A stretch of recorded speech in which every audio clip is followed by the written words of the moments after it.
défendre l'info des banlieues de tous les territoires d'Île-de-France. Lecteurs entends-tu le cœur lourd des locales en colère. En fait, pendant cette crise, le Parisien est sorti avec un cahier unique.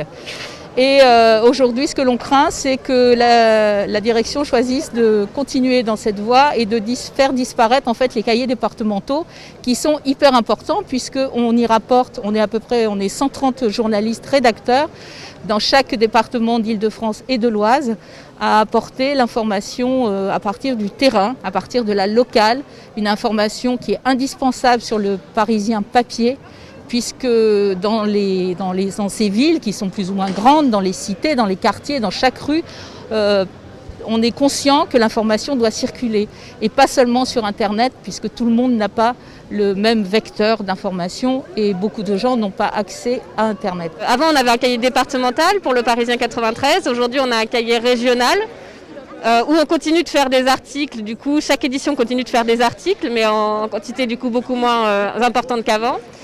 Et on continue à travailler à distance, on se retrouve par Skype, on continue à faire des reportages et on produit des articles en fait qui sont majoritairement passés sur le web.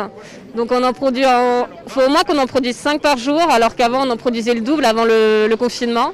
Donc quand on dit aussi que qu'il faut aussi qu'on passe à l'ère numérique à laquelle on est déjà passé, effectivement il va falloir que ça évolue. Mais là, pour l'instant, le lecteur même numérique ne s'y retrouve pas en fait. Il a moins d'informations que ce qu'il avait avant le confinement sur notre site internet.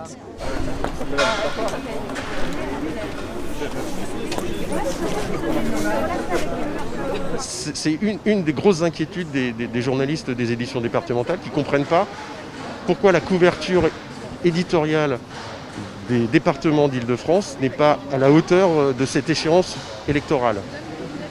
Jusqu'en mars, il y avait des cahiers départementaux. Le premier tour des élections municipales a été couvert entièrement. Là, avec un cahier régional, l'actualité est couverte, certes, elle est couverte, mais elle est couverte d'une manière régionale. Donc elle est moins couverte, tout simplement. Et c'est ça ce qui inquiète les journalistes des éditions départementales qui n'ont pas l'impression de faire entièrement leur travail et de ne pas avoir les moyens de faire entièrement le travail qu'attendent les lecteurs.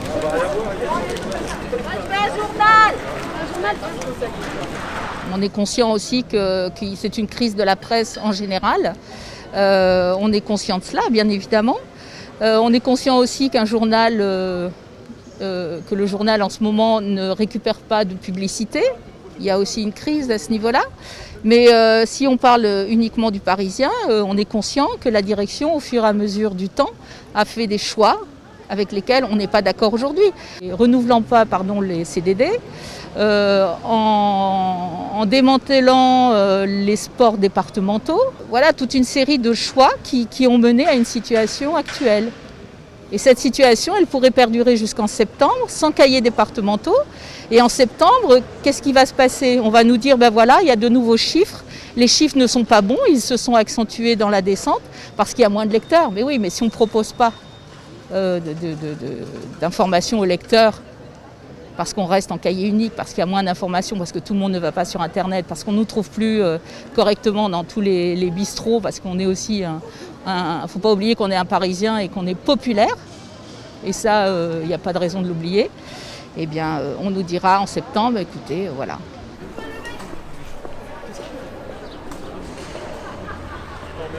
Nous sommes à la fois un journal papier, avec près de 300 000 lecteurs par jour, et nous sommes aussi un journal sur le web, malheureusement avec très peu d'abonnés.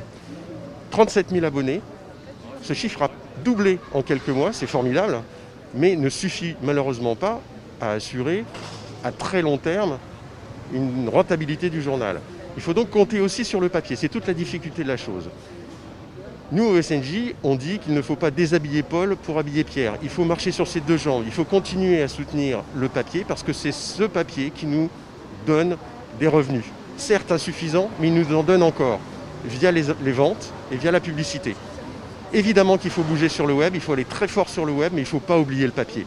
Parce que vous l'avez dit, effectivement, une partie de la population n'est pas encore sur le web, une grosse partie de la population qui achète le journal Le Parisien en papier n'a pas encore la volonté d'aller chercher de l'information, surtout locale, sur le web. On ne renie pas le numérique, on ne renie pas le web. Nous, journalistes du terrain, on travaille pour les deux supports. On travaille à la fois pour le web, on travaille beaucoup pour le web. On produit beaucoup pour le web, d'articles tous les jours.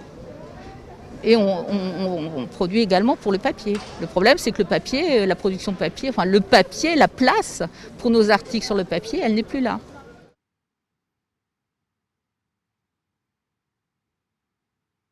Très suivi, il y a près de 2500 signatures déjà. Beaucoup d'élus qui ont été mis au courant ou qui ont appris la disparition possible des cahiers départementaux ont réagi. Ça va du conseiller municipal jusqu'aux sénateurs etc. Mais il y a aussi les lecteurs. Les lecteurs nous écrivent, nous soutiennent, signent, font tourner la pétition sur change.org. Et voilà, et ça c'est ce qu'on remarque aussi, c'est que les lecteurs réagissent. Oh, et Francilia, c'est l'info des locales qu'on enterre. Bernard Notre-Dame l'a brûlé a eu droit à son chèque. L'info du terrain est le cœur de ton journal, c'est si chic.